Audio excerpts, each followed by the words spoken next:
নূর পা থেকে তীরটা খুলে আনা হলো। হযরত আলী রাদিয়াল্লাহু তাআলা আনহু কোন শব্দ করলেন না, তার কোনো হুঁশই ছিল না। হযরত আলী রাদিয়াল্লাহু তাআলা আনহু নামাজ শেষে দেখলেন তার পায়ে তীর নাই।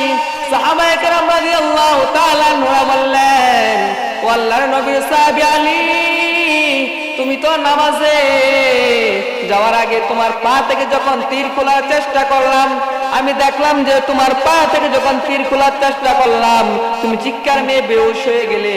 ও আল্লাহর নবীর সাহাবী আলী, যখন তুমি নামাজে দাঁড়াইলে তোমার পা থেকে যখন আমরা তীরটা করলাম তুমি তো একটুও খোঁজ পেলে না। আল্লাহর নবীর সাহাবী হযরত আলী বলেন, ও আমার ভাই, আমি যখন আমার মাওলার কুদরতি পায়ে সিজদা করি আমি আলী দেখি আমার মাওলা আমার সামনে, আমার মাওলার নূরে তাজাল্লি আমি দেখতে পাই। আমি ডানে তাকাই আমার মালিককে দেখি, আমি বামে তাকাইলে আমার মালিককে দেখি। আমি যখন আলী নামাজে দাঁড়াই, নামাজে দাঁড়ানোর পর আমি আলী যখন সামনে তাকাই, সামনে তাকানোর পর আমি আমার মালিককে দেখি। আমি যখন পিছনে তাকাই, পিছনে তাকানোর পর আমি আমার মালিককে দেখি। আমি আমার মাওলার এমন পাগল। ও বান্দা, হযরত আলী রাদিয়াল্লাহু তাআলার মতো ইবাদত করতে হবে। কথা বলেন ঠিক কিনা? সাহাবীরা কেমন ইবাদত করতেন, কেমন আমল করতেন, আজকে আমাদের নামাজের ভিতরে কোনো খেয়াল থাকে না। যদি আমার মাওলার ভয় থাকতো তাহলে বান্দার কখনো নামাজের ভিতরে অন্য কোনো চিন্তা ভাবনা করত না। কথা বলেন ঠিক কিনা? এক সাহাবীদের কেমন আমল ছিলেন, সাহাবায়ে কেরাম রাদিয়াল্লাহু তাআলা আনহুরা কেমন ইবাদত গুজার ছিলেন, আমার মাওলার কেমন পাগল ছিলেন। এক সাহাবী নামাজ পড়তেছে খেজুর বাগানের সামনে। এমন সময় দেখা যায় কিছু পাখি এসে খেজুর বাগান থেকে খেজুর নিয়ে যাচ্ছিল। ওই সাহাবীর চোখটা ওই বাগানের দিকে যখন পড়লো, ওই সাহাবী এই দৃশ্য দেখতে দেখতে তার নামাজ কয় রাকাত পড়লো এটার কোনো খেয়াল নাই। ওই সাহাবী নামাজ শেষে সে কয় রাকাত নামাজ পড়ছে তার এটা খেয়াল নাই, কোন সূরা দিয়ে নামাজ পড়ছে তার এটা খেয়াল নাই। এবার ওই সাহাবী নামাজ শেষে বিশ্বনবী সাল্লাল্লাহু আলাইহি ওয়াসাল্লামের কাছে গেলেন। যাওয়ার পর বললেন, আল্লাহর পয়গম্বর হযরত মুহাম্মদ সাল্লাল্লাহু আলাইহি ওয়াসাল্লাম, ও আল্লাহর নবী, আমি যখন নামাজে দাঁড়াইলাম, আমি খেজুর বাগানের সামনে নামাজে দাঁড়াইলাম।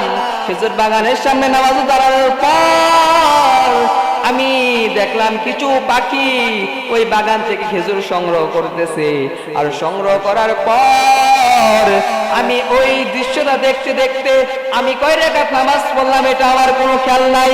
আল্লাহ নবীকে ওই সাহাবী বললেন, ও নবী, এই নামাজের জন্য, এই নামাজটা এই বাগানের জন্য আমার নামাজটা ভুল হয়ে গিয়েছে। আমি এই নামাজ ভুল হওয়ার কারণে আমি এই বাগানটা আল্লাহর রাস্তায় দান করে দিলাম। বলেন সুবহানাল্লাহ। তাহলে দেখেন তাদের কি আমল, তাদের কি ইবাদতের ইয়া ছিল, কিন্তু আমাদের আজকে ইবাদতের কোন ইয়াই নাই। আজকে এমন একটা রাত পাওয়ার পরে আজকে আমরা কি করি না, নামাজ আদায় করি না। এই যে আল্লাহ পাক রব্বুল আলামিন এই রাতের ভিতরে এত নিয়ামত দান করেছেন যে হাদিসের ভিতরে সারা রাত বয়ান করলেও এই আল্লাহ পাকের নিয়ামতের শুকর আদায় করে শেষ করা যাবে না।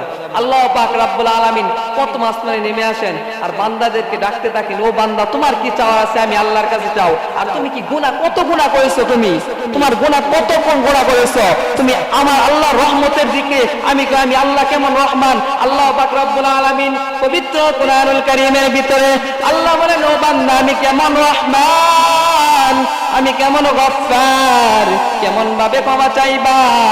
ও দুনিয়ার মানুষ, তোমরা যখন ক্ষমা চাওয়ার জন্য যাও, দুনিয়ার জমিনে মানুষের দরজা রাতের অন্ধকারে বন্ধ থাকে, কিন্তু আমার মাওলাকে যখন ডাক দিবা আমি আল্লাহ, তুমি যদি বিমানতে ডাক দাও তাহলে আমি আল্লাহকে খুঁজে পাইবা।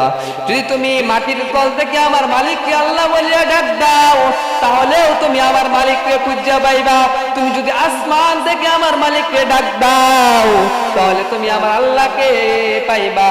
ও বান্দা, তুমি যদি বিছানার উপরে শুয়ে যদি আমার আল্লাহকে ডাকো তাহলে তুমি আমার আল্লাহকে খুঁজে পাইবা। আমার আল্লাহ বলেন, আমি কেমন রহমান, ও বান্দা, গভীর জঙ্গলে অন্ধকারের ভিতরে কোনো মানুষ নাই, একটা কালো পিঁপড়া হেঁটে যায়, এই সরিষা দানা পরিমাণ একটা পিঁপড়া হেঁটে যায়, আর কেউ দুনিয়ার জমিনে কেউ দেখতে পারে না, কিন্তু আমি আল্লাহ তাআলা ওই পিঁপড়ার কথাও শুনতে পাই, ওই পিঁপড়ার হাঁটার আওয়াজ আমি আল্লাহ শুনতে পাই, ওই পিঁপড়ার কোন সময় কোন খানার প্রয়োজন আমি আল্লাহ এটা দেখতে পাই। তাহলে আমি আল্লাহ কেমন রহমান। আমার আল্লাহ পাক রব্বুল আলামিন বলেন, ও বান্দা, তুমি গুনাহ করতে করতে ক্লান্ত হয়ে গিয়েছো, কেমন তওবা করো।